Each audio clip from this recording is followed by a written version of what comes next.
June 2006, a young 21-year-old winger with blonde streaks in his hair steps onto a pitch in Germany to make his World Cup debut. Fast forward 20 years later. The world has changed, generations of players have retired, but one man remains absolutely immovable. Last night in Houston, Texas, Cristiano Ronaldo did what no human being in the history of football has ever accomplished. At 41 years old, he stepped across the white line to play in his sixth consecutive FIFA World Cup. It is a monument to longevity that defies science. But if Portugal expected a celebratory coronation on this historic evening, they were met with a brutal, uncompromising reality check. The final dance has officially begun, but the fairy tale is already under siege. When manager Roberto Martínez submitted his team sheet, the narrative was set. Portugal lined up in a fluid, high-pressing system designed to starve the Democratic Republic of Congo of the ball.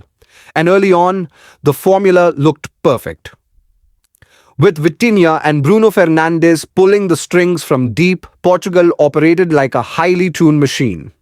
Ronaldo's presence alone pulled the Congolese centre-backs out of position, opening up dangerous pockets of space for Rafael Leão on the flank.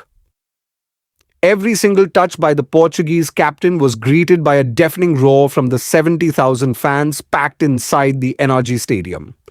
The atmosphere felt like a script pre-written in Hollywood.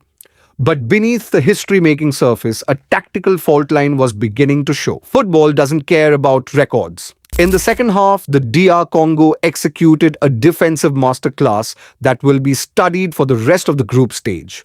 Sitting deep in a low block, they completely absorbed Portugal's possession, waiting for the one fatal error.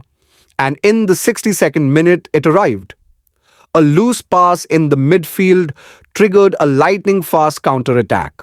The Leopards sliced through Portugal's transition defense, firing a clinical shot past Diogo Costa to give the underdogs a shocking 1-0 lead.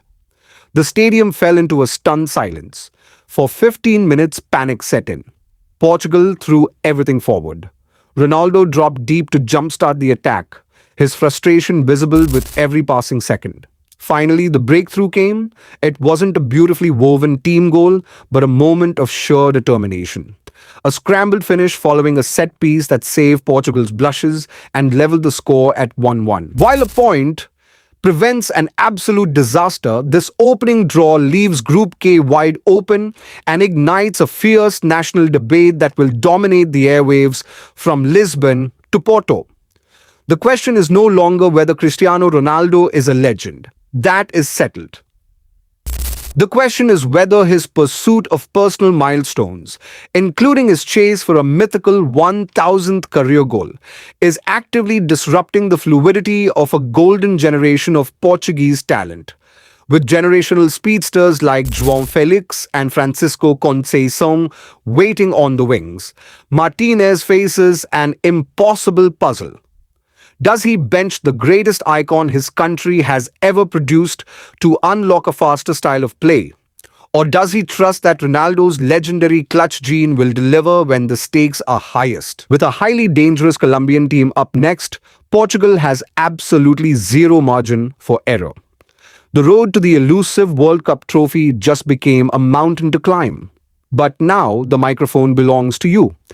Did Roberto Martínez get his tactics completely wrong, or did the DR Congo simply put on a masterclass? Most importantly, should Cristiano Ronaldo start the next match? Drop your raw match reactions and score predictions in the comments below. Smash that like button, hit subscribe for daily, long-form World Cup documentaries, and we will see you at the next kickoff.